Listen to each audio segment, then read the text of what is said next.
What's the situation that we're walking into? Right now, a possible 30 in progress, which is a person that was abducted. That was originally a missing person.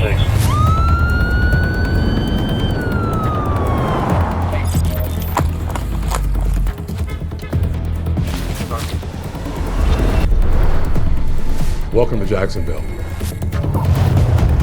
Hey man, show me your fucking hands. He's in the house. Right here, Kyle. Right here, Kyle. Night Patrol. This graveyard shift is notorious among police officers for being the time when wild things occur. You could be having a quiet night on the job when all of a sudden you get a call into someone's worst nightmare. Kidnappings, robberies, home invasions, and domestic violence. In this episode, each one of those scenarios I just mentioned happens. Today's episode takes place in Jacksonville, Florida, which has long been known as one of Florida's most dangerous cities. But as of recently, something remarkable is happening in Jacksonville. Under Sheriff TK Waters' leadership, crime stats are dropping rapidly. In fact, homicides are down about 50% year over year. And in this episode, you will meet the boots on the ground characters behind these crime fighting efforts. Over the course of 2 nights with Jacksonville Police, we venture into the darkness on night patrol with the police and also with a K9 unit. This episode is part 2 of a 3-part series we shot with Jacksonville Sheriff's Office.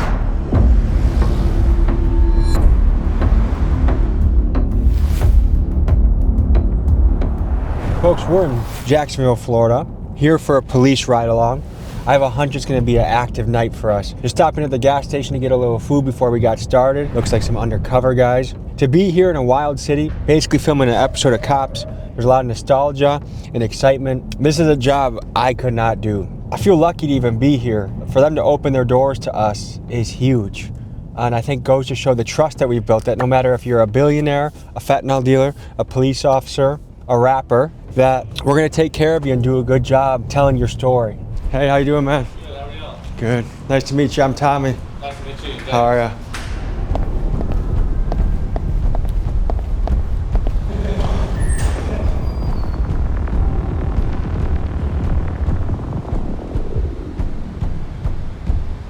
Ladies and gentlemen, how you doing? We have a crew, Tommy G Productions.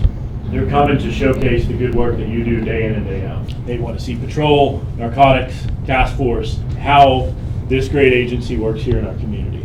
Yeah, thank you guys for having us. We've done this with East Chicago PD. We've done it with Drug Task Force out in Memphis. And we just want to be there to be a fly on the wall to showcase your profession. And we're very coachable. So whatever we need to do, move here, do that, tell us. And we're just happy for the opportunity to be with you guys for the next few days. So we just found some intel out about, I guess there was a shooting last night up in District 6. The suspect's still outstanding. No idea where he's at yet. That's really all I got tonight, so just stay safe out there, test your tasers.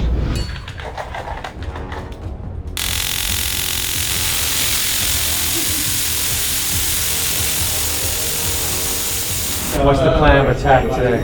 We'll see what calls are in the area right now to see if there's anything major going on. If not, then we'll start the auditing process, going to see if anybody's pedestrian violations or any traffic stops we can find to possibly check some drugs off the street. Okay, cool.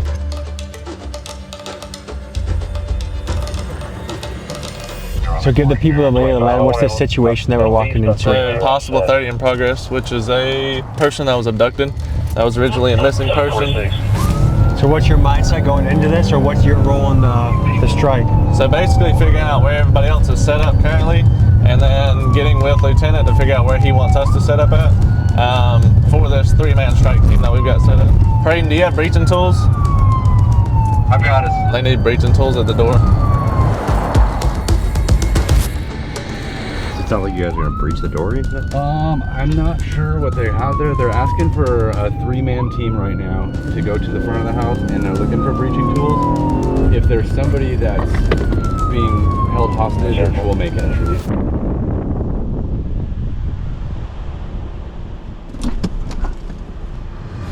What do we know so far? We have a little girl in the house, she's 15 years old. See.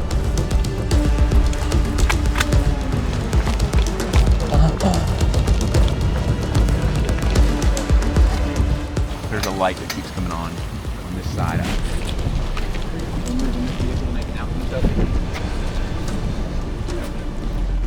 Let's move. I want to move this plane. I don't want him to be in the line of sight here. Hey.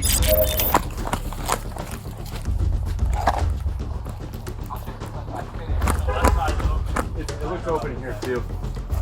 Ready? Yep, gotcha.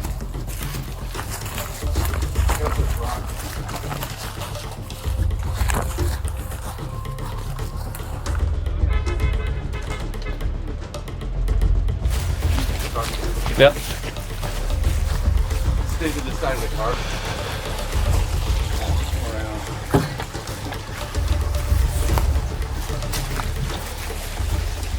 There's movement inside the house, absolutely.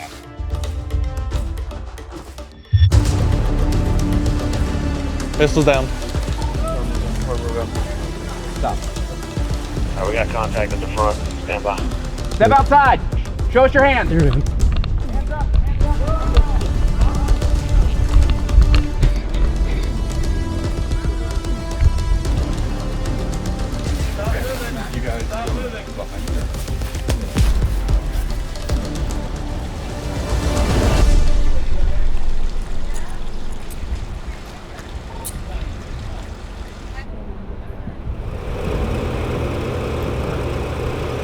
Like I said, we'll explain everything in a minute, okay? I got everything figured out. I would just like to know what the heck. Okay, so we got a call from A resident? yeah, it was a juvenile saying that she was being held captive here. No, there's no juvenile. We are the only ones here. I believe it. But we just have to verify. No, I am okay with that. I'm okay with you walking in. I'm sorry, I don't. I gotta bring One other person, that's fine, but.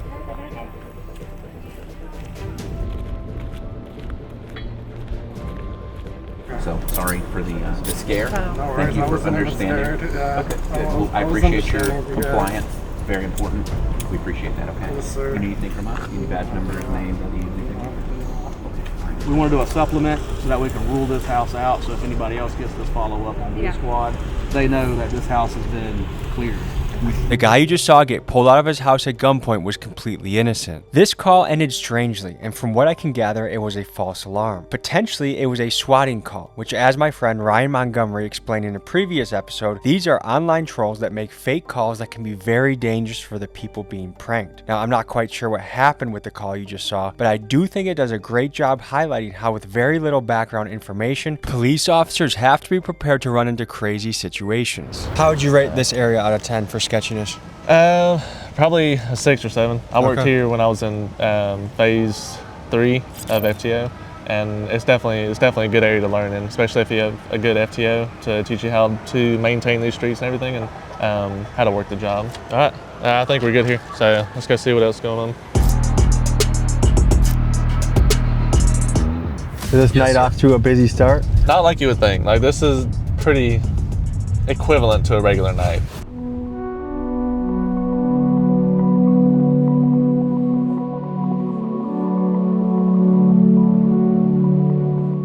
So we're here about to have a meeting with the sheriff, TK Waters.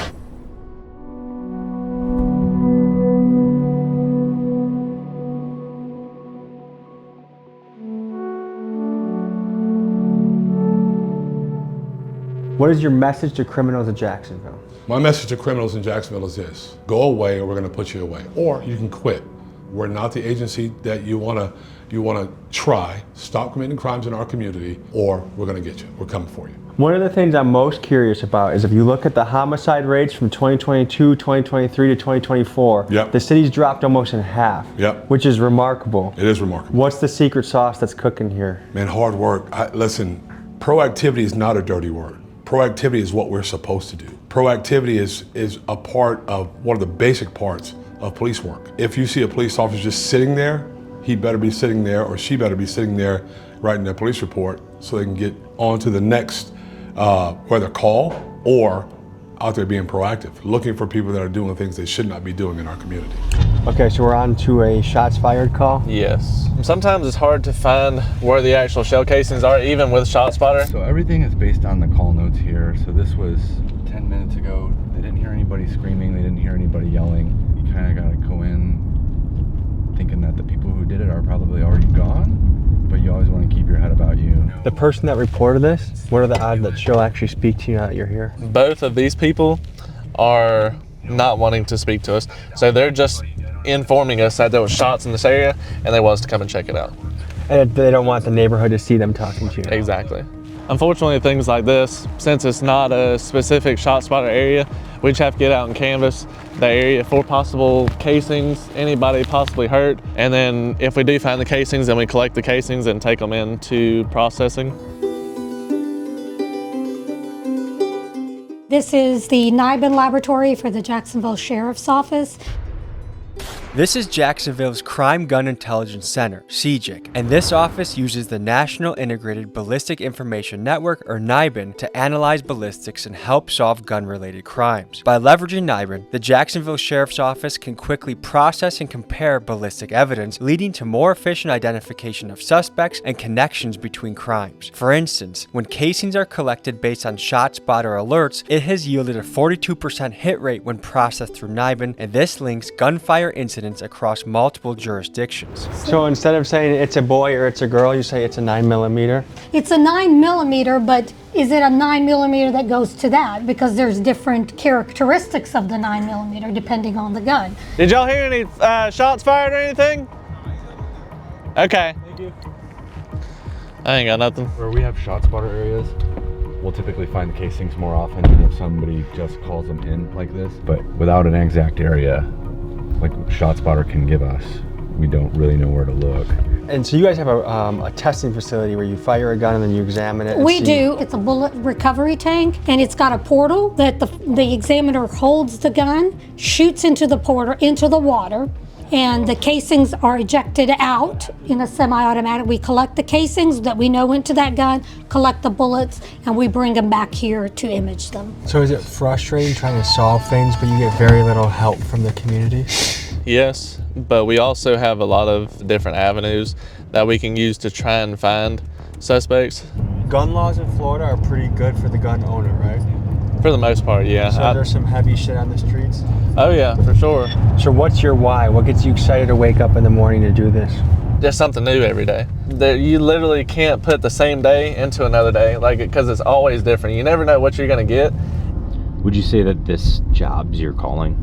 I think public safety as a whole is. So some Americans would look at the drug laws and say the war on drugs has not worked, and why are people still getting busted for things like weed?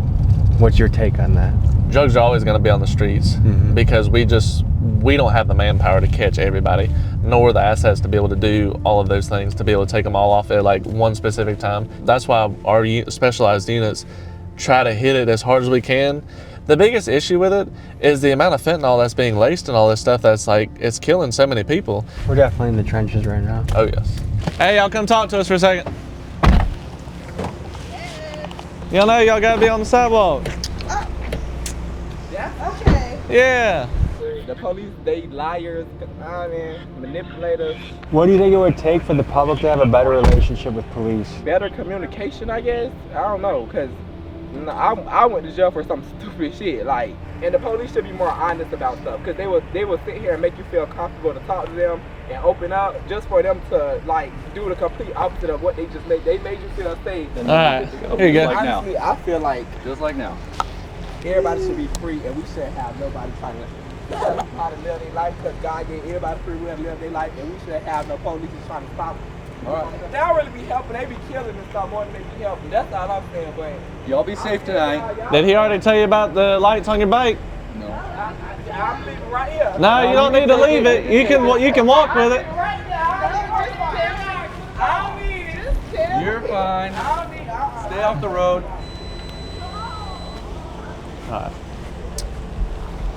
So their attitude to the stop was, I'm an adult riding a bike, why am I getting stopped by the police?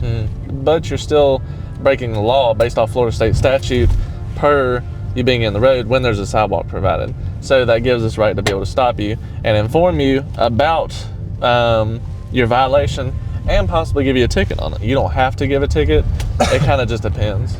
So what type of issues do you see facing this particular neighborhood the most? Domestic violence, and then burglaries to conveyances. You see there's cars everywhere. Most criminals know that cameras are only going to pick up so much. If they've got a mask on, they can come and bust in that window right now and get whatever they want out of it and get out of here possibly before an officer's even on scene, so they might be able to get away with it, kind of thing. If you could wave a magic wand and change one thing about these areas. Probably more job opportunities. That's mainly what people want. People want to be able to make money to afford for their families. How do we get more job opportunities to the hood? That's a tough one for me as a sheriff. I think the opportunities are there if you want to take the opportunity. Let me use myself for example. I'm not perfect, right? As soon as I became old enough to work, there was a job there for me. Whether it be bagging groceries at 13 years old or working a summer hire job in Europe when my dad was stationed in Germany, working a summer hire job and then going to bag groceries when it's done. The reward of being able to earn my own money is tremendous. It's a sense of accomplishment. The jobs are there. They might be smaller jobs, but certain jobs I believe are entry-level jobs anyway. So take those entry-level jobs. We live in the society that we live in, because we live in America, there's a sense sometimes of an entitlement. Let's not have that attitude. Let's realize that we have to crawl before we can walk. Start where you need to start and move up. The jobs are there.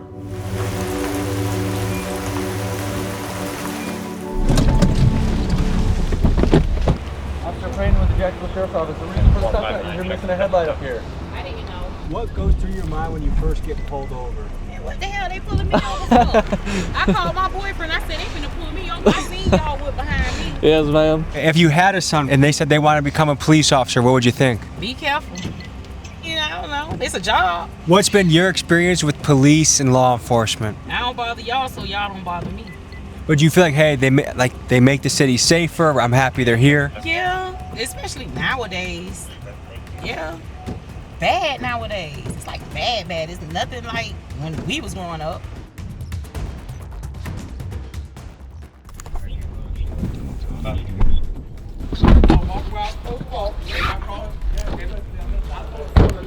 This is why my license is suspended. My license got suspended. Now I gotta try to go do something else as far as work, because I done lost my job. Okay. Because y'all wrote me a citation, y'all told me to walk on the left-hand side. So on the left-hand side, there's no sidewalk here, and there's no sidewalk here. I looked it up in the statute. It says walk on the left-hand side if there is no sidewalk. How many times I gotta get stopped today? Okay, well, they're probably this don't make no damn sense, man. Y'all out of control, man. Y'all already taking food out my son's mouth. Y'all just gonna keep harassing me every fucking day. I get off work, walking, you can't walk here, you can't walk there, you can't walk here. Why am I always being harassed, bro? I'm just tired, bro. Stay on the sidewalk. I'm tired, bro.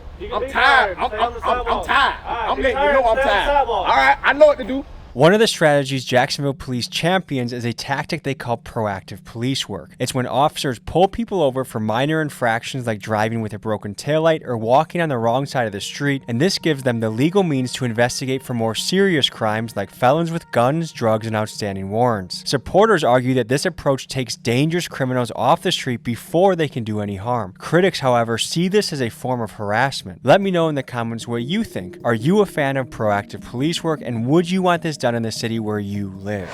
We had an interaction with a man last night who was walking in the street and he got pulled over. He got, licensed, and he felt like he was being harassed. I'm an adult walking down the street, and the police officer we were with said that, we got to look at the little things because they could turn into big things. But, you guys have done a fantastic job cracking down on one of the biggest crimes there is of murder.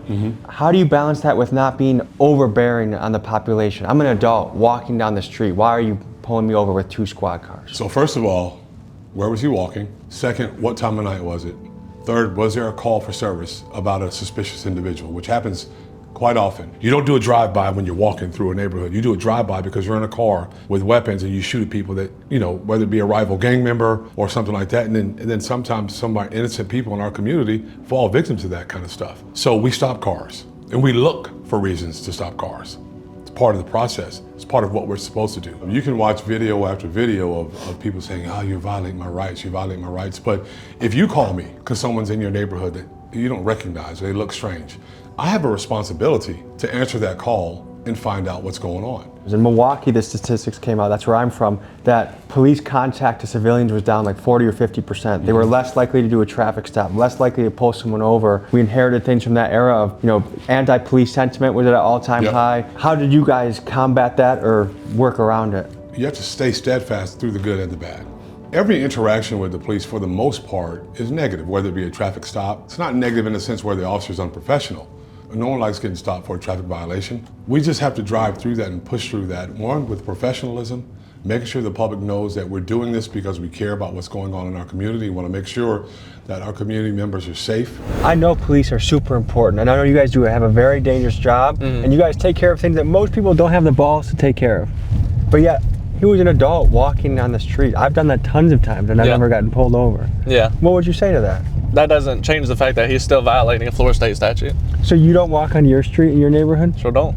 Because we talk to a lot of guys in neighborhoods like this, and I think how they feel is they feel like it's one big system that's kind of against them. Yeah, unfortunately, it's not against anybody. We're just enforcing the law to mitigate other issues, like the dude that got run over right here, just like that guy right there. No, that stop sign right there with the hand that says don't cross, and he's in the middle of crossing right there. Dude died right there, right in the middle of this road right here because of him and his violation. That is the exact reason why we do this stuff, is to mitigate these issues. And then he wants to come at me like I'm the bad guy when I'm just trying to enforce a law to keep him from getting hurt. Did you have to respond to that scene? I sure did. He was dead right here. I don't judge people. It's not my job to judge their character or them as a person.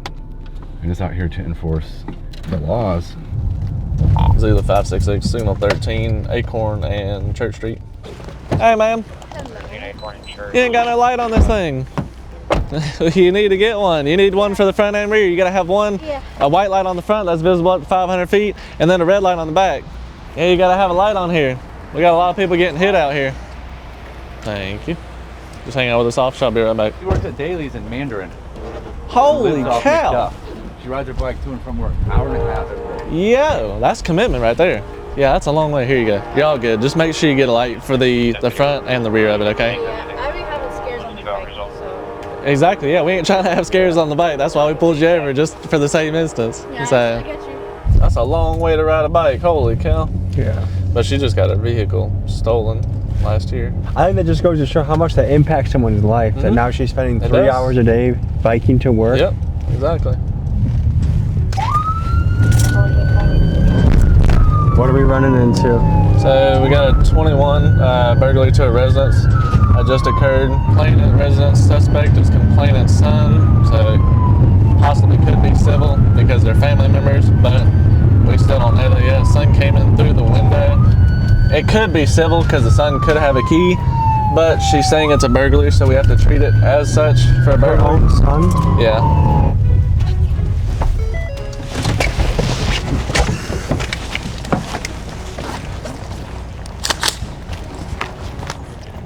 That's it? Alright, that might be him. No. Hey, what you got going on? What just happened? Why all the police is here? Somebody here called about a burglary. No! We didn't call about no burglary. What's the address here? Ain't no burglary here. Yeah, that's where our address for a burglary is. Oh no, I'm gonna say no, ain't no burglary here, baby. Who called? I did, but I was coming for he gone, my son. But he gone, I called, I just Oh, called so it was a burglary, but he's gone. Yeah, no, yeah. You can say, well, he gone. So he's not here? No, he left. She called the cops, but then acted completely surprised that you guys showed up? Yeah. What is that about? I don't know. It's pretty dead. So what do you guys make of that situation? That's a common theme. Parents calling about their kids because they don't want them in the house. And then we show up because we have a call for a burglary. And then she doesn't like that. So then she doesn't want anything done. And if she doesn't want any police services, then there's nothing we can do. This is a thinking man's game. There's so many statutes and laws.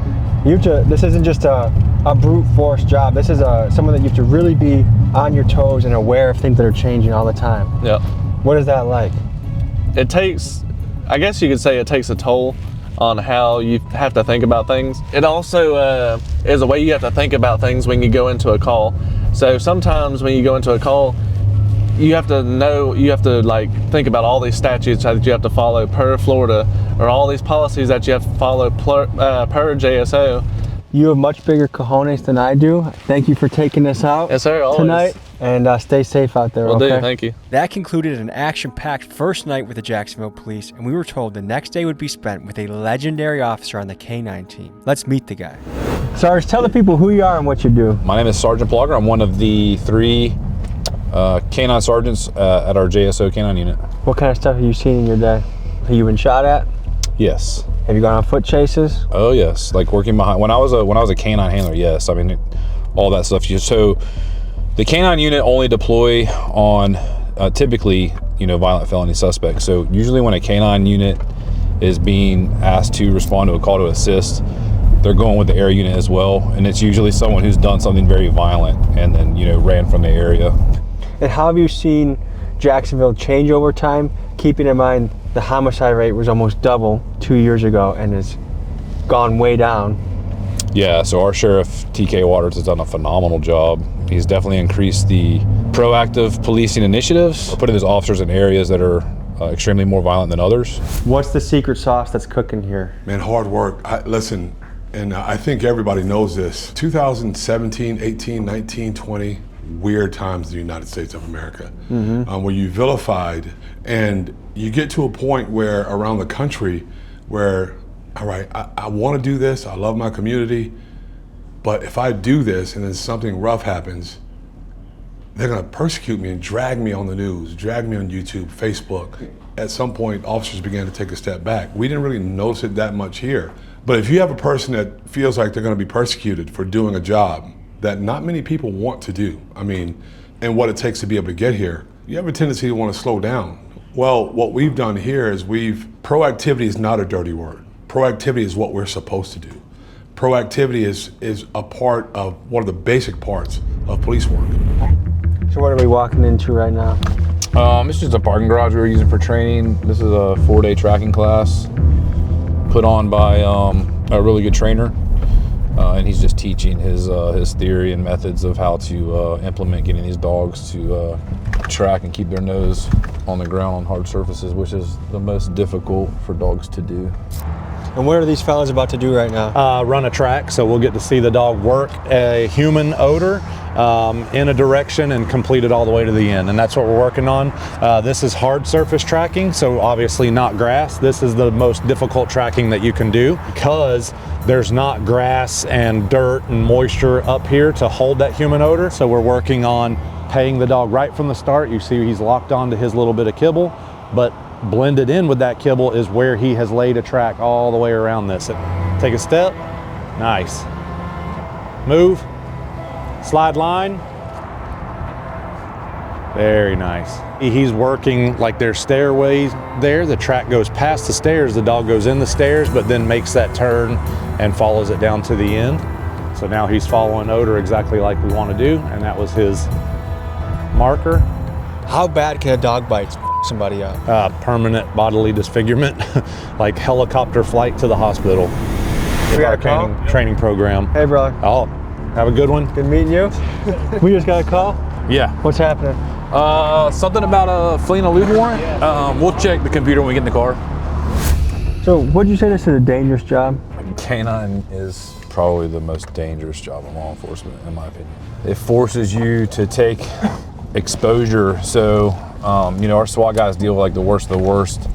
Those guys are highly trained, right? But then they have a lot of armored vehicles, and most of what they deal with are high-risk search warrants and barricaded suspects. When you have these violent criminals who do the things that they do and they run off in the woods, you have no idea where they're hiding. So you're having to take, your safety and put it in your dog's hand and your dog's nose, really.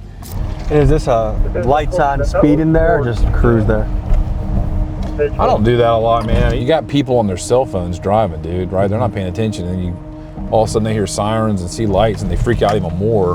Like what we saw in the last few years, now people are comfortable calling shit out. Like when they see a convenience store robbery, like the comments online are just dragging that person, like what a piece of shit, blah, blah, blah. Like, and I think young men they want their cities to feel safe again, and they know they can do something about it. Yeah, no, that part's true. I can definitely see that. Because it does feel like we went through like a lawless era. Oh my gosh, man. Oh, someone steals their car? Well, they're not out next day, so they don't even care. Oh yeah, it was like the George Floyd thing, and then you had COVID right behind it. How did the George Floyd incident change policing in America? I think it helped turn a lot of the general public against, or feel like that it's a lot more corrupt than it really is. I think that was a difficult situation. That's still not indicative of the police departments across America. We handle about 800,000 calls per year for service.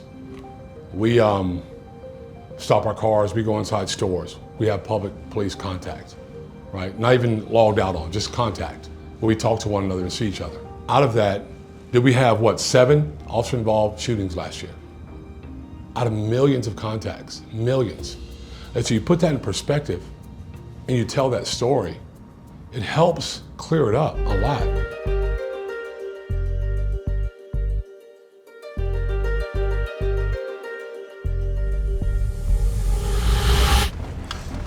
So what's this call for? Robbery. Business advised, they just left, 23 to a business, unknown, vehicle description, into the store, took everything from jewelry case. Yeah, they smashed all the jewelry cases and took everything. 2 miles out. Is that his name, Zeke? Zeke, yeah. So right now Zeke's hoping that somebody starts running. Yeah, so he already knows what time it is, especially when we start keying up on the radio. He's about a 7-year-old dog, so like by now he's kind of understanding what the game is, you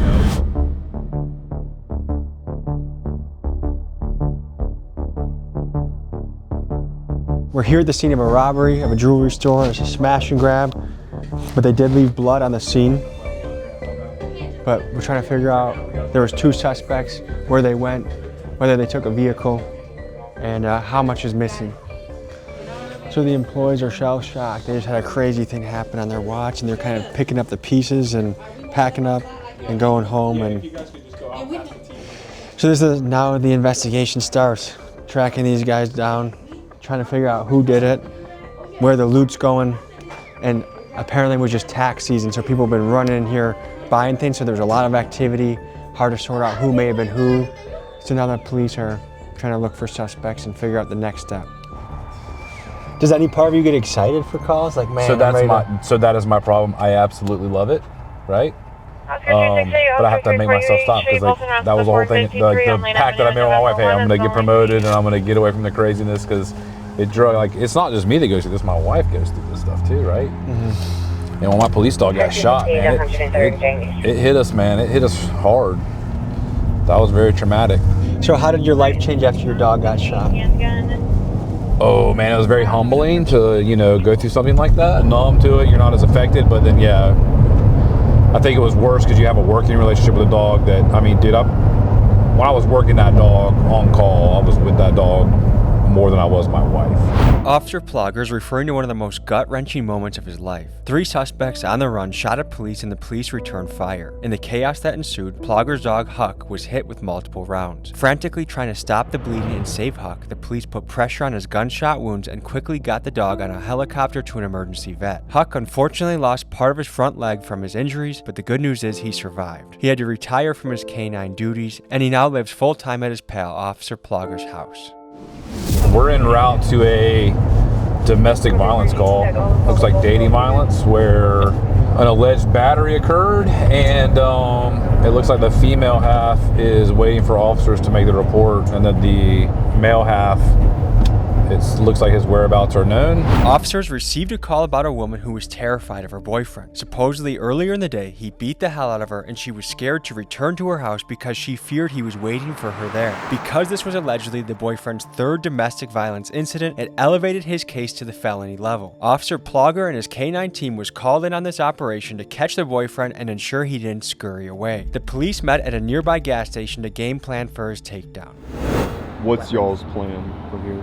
So if he's not in the driveway, obviously we're going to set up around the house. Right. There's back door, front door only, no attic, single level house, multiple windows for him in case he does go in there. But just based on, I'm assuming it'll just be a call out because of the potential harm. Okay. Exactly.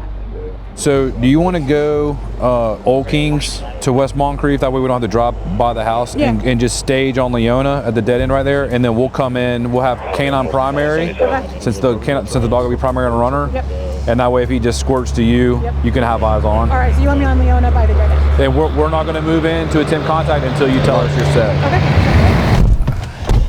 So because she's giving permission and she owns the house, do you need a warrant to go in? No, so she's saying the house is locked. She's saying that he is texting her and telling her that he is at her house waiting for her. Is she kind of helping set it up a little bit? I mean, she's giving us the information of where he's at. So yeah, she's assisting on where he's located. We still don't, we haven't confirmed he's there though. We won't know until we get there. I think the victim told the other patrol officers that she feels like it's escalating, that she's in fear that he might, you know, escalate it more. Obviously, we run through different scenarios on how the suspect maybe reacts. Maybe he runs, maybe he just complies, maybe he runs in the house, which creates a whole nother dynamic with barricade. So just kind of game plan in different scenarios in my head that might occur.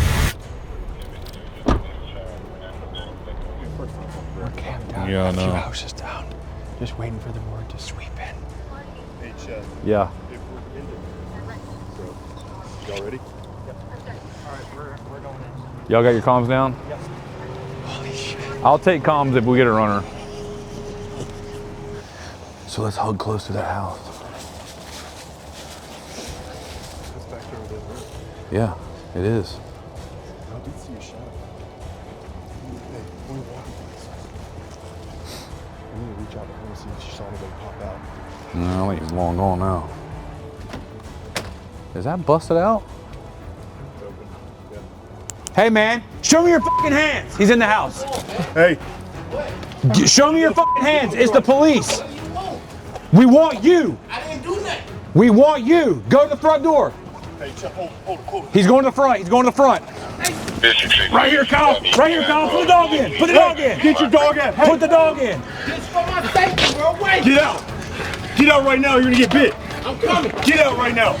Don't do that, Get bro. your ass out the house.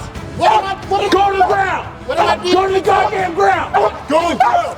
Go to the ground. What am I doing this time? Go on your fucking stomach. I'm on my stomach. Don't you fucking move. I'm on my stomach. My name is Octavius Ellis, and I stay in this house. The key in my pocket, Mom.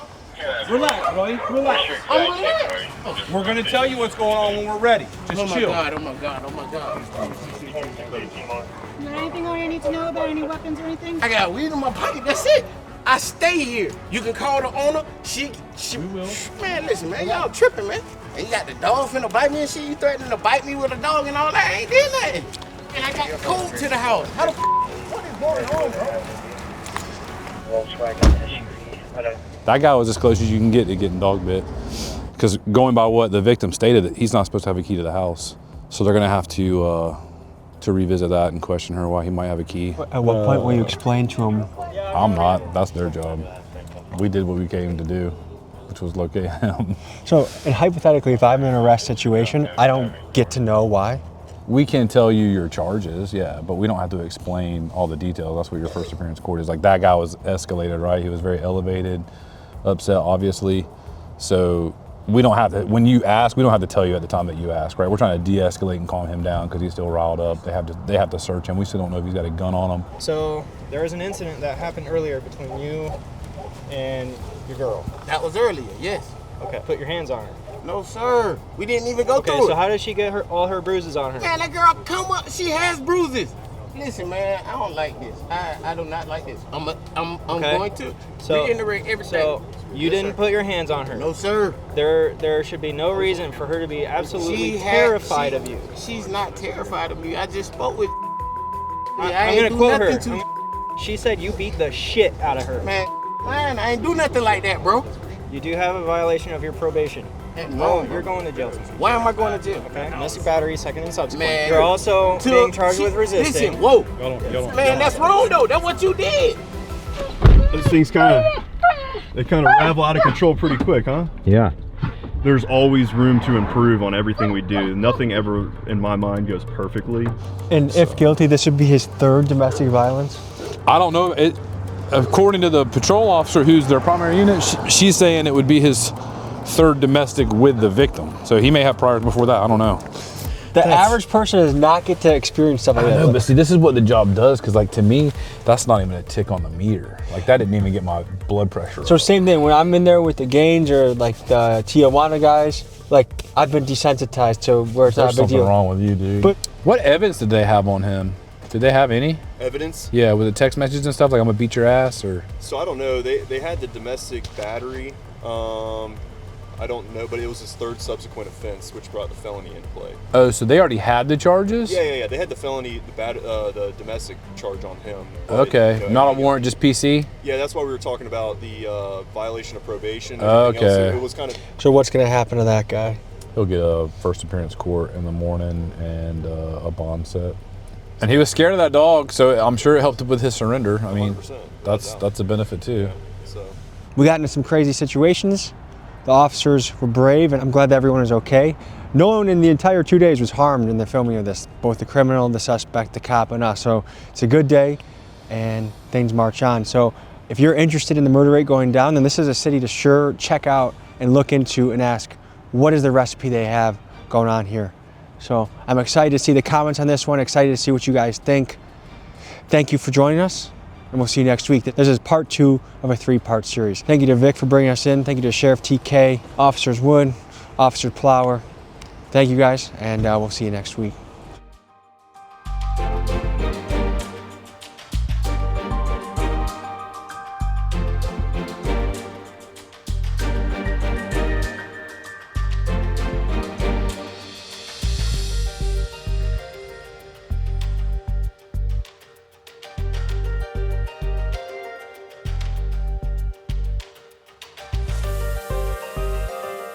Folks, hope you enjoyed this episode. You want to watch another? Here. You want to subscribe? Over here. See you next week.